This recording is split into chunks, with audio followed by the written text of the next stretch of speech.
Welcome to 10 Minute Climate, the podcast brought to you by Beaverbrook Energy. Beaverbrook Energy helps clients navigate the energy transition, identifying the best route forward, quantifying the costs and benefits, and delivering real-world results through funded and managed projects. Join Max. Hi, I'm Max. And Tony. Hi, I'm Tony. Who between them have got over 70 years of experience in the energy industry, and they're here to share it with you. Each episode, they'll cut through myths, answer the questions you've always wanted to ask, and break down the latest news about the energy transition. It's everything you need to know, delivered in just 10 minutes. So let's get started. Welcome to 10 Minute Climate. Why do I like electric cars? Because they're a better product. It's as simple as that. I bought one 2 years ago for the first time, and my wife, who's not interested in what's under the bonnet, likes it because it's faster, it's quieter, it's easier to drive. It's a better consumer product. Yeah. And I think that's where Western auto companies have really screwed up, is that they thought this was a shift for wearing hair shirts or something like that. It's not. It's the next generation of the technology. My experience of an electric car, I'll tell you what it's like. It's like high definition telly, right? Remember you got your first high definition telly, you were like, Yes.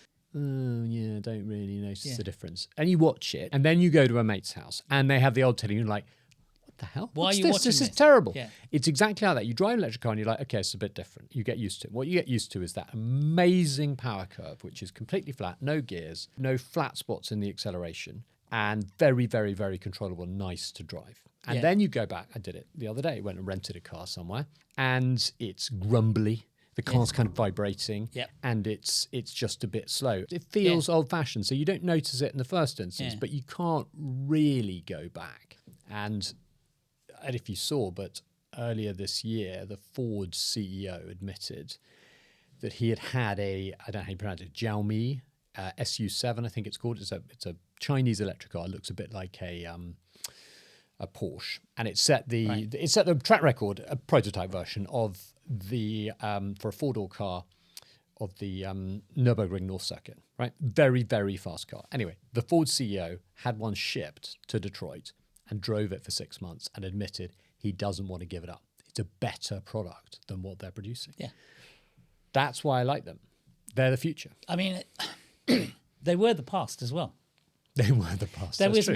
one of the things that was quite enthusiastically engaged during the early life of looking to power vehicles was electricity, because they tried steam. Steam. Yeah. A steam-powered car. Yeah, steam cars and steam lorries were very, very prevalent in the UK right up until the 1930s. Powered by what Because fuel? coal. Sorry, you put coal In a boiler. in a truck. In the truck. Because they're very, very powerful compared to the internal combustion engines at the time. Okay, so you had steam, but there was electricity. There's that famous Yes. map of Chicago in 1914 or something, where Yeah. a map of electric charging Yes, stations. exactly. There's a ton of them. But you were talking about lead acid batteries, so the power to weight ratio was different. What's made cars the thing is the battery technology, because everything else is there. The electric motors are hardly any different. They haven't really changed in 100 years. The battery technology has made all the difference. And like you say, they're now an aspirational product.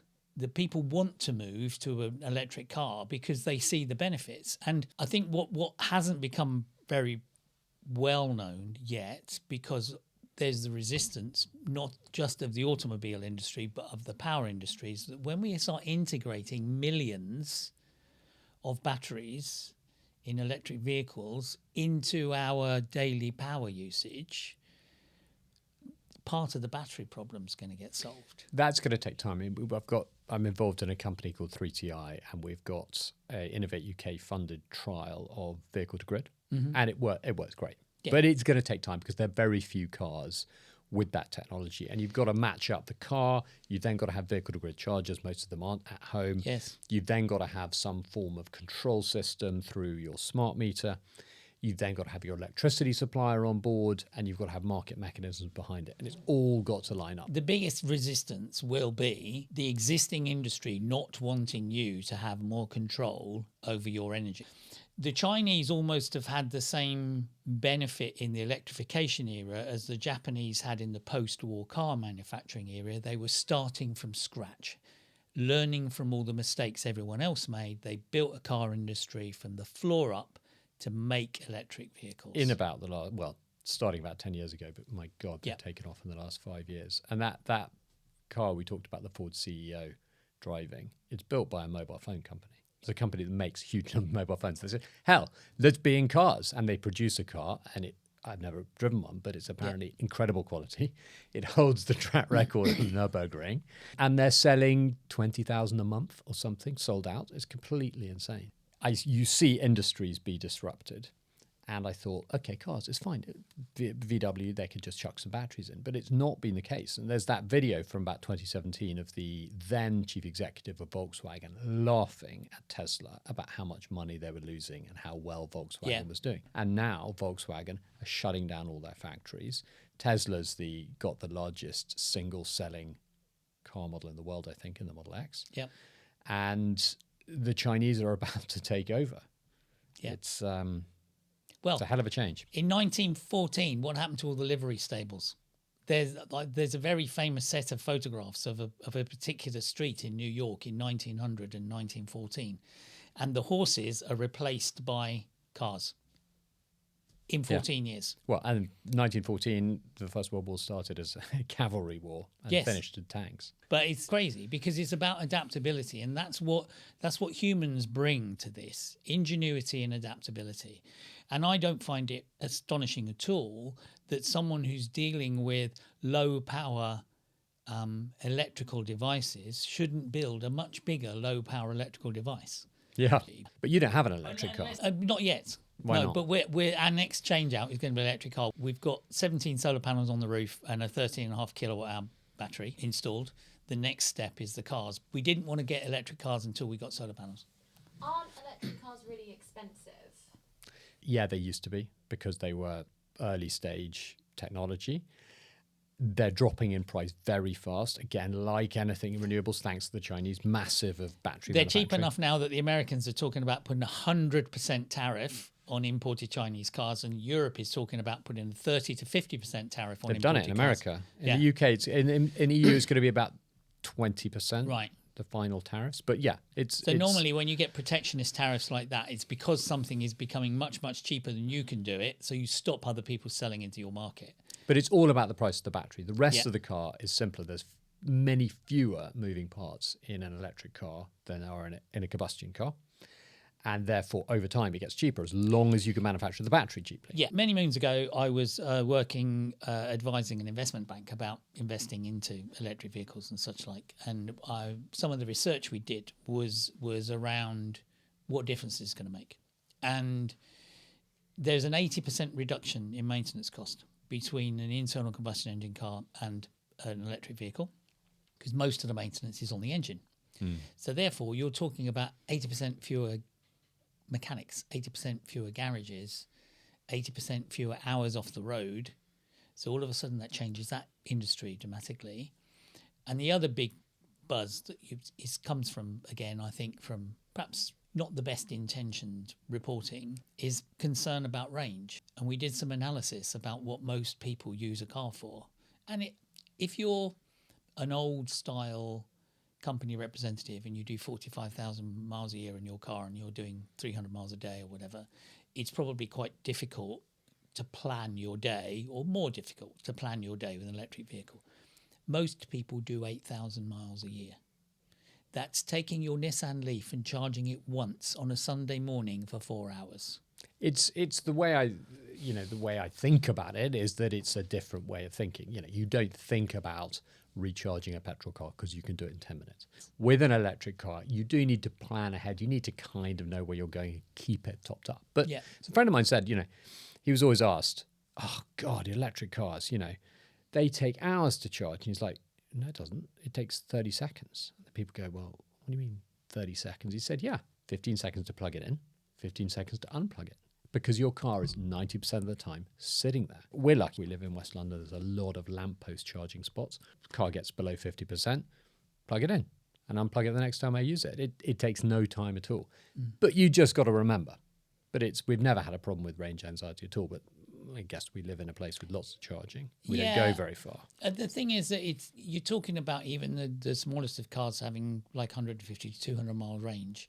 And very, very few people ever drive that sort of distance without stopping anyway, or even drive that sort of distance. Because when you live on a small island, 150 miles takes you a long way from where you are. And we don't have the same sort of distances travelled as people like the Australians or the Americans, where they tend to drive hundreds of miles, just to go to the chip shop or something. But even then, it's where people go, well, there's this problem, right? And you get this in every part of the energy transition. There's this problem. We don't have enough electric vehicle charging points. And you look at them and go, well, okay, let's solve the problem. We build can some. build some. It's electricity. We have electricity. Yes. We have electricity in many places.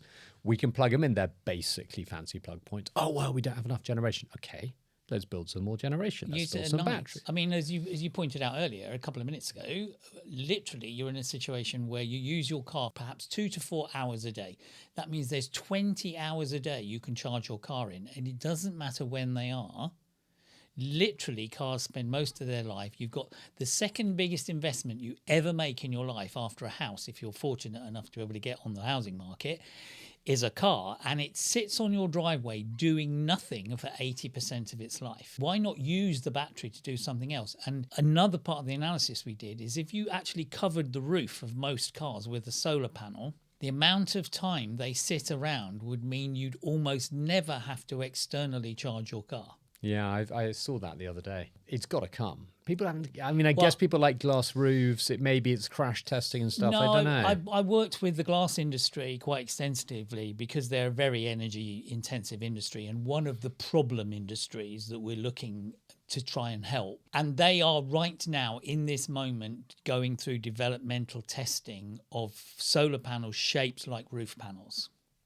But transparent. Yeah, you can see through them. Okay. Yeah. So you get that on cars, and then you need to, even And charge them even it will less. look a bit like a sunroof that used to have a dappled effect on it or slightly darkened the glass, but you'd still be able to see through. It's not like a clear glass windscreen or anything. We're going to keep coming back to this. We can solve these problems. It just requires some people to think about it for a period of time with investment, and that's what we do all the time. Thanks so much for tuning in to today's episode. If you enjoyed the conversation, don't forget to like, subscribe, and leave us a review. It really helps us grow and continue bringing you valuable content. If you're curious to learn more about Beaverbrook Energy and how we're navigating the future of energy, feel free to reach out to us directly. And for those looking for quick, actionable insights on the energy transition, be sure to subscribe to our 10-second climate newsletter, delivered every weekend with essential intelligence to help business leaders stay ahead of the curve. We appreciate you listening, and we look forward to having you join us again next time. Stay informed, stay engaged, and take care.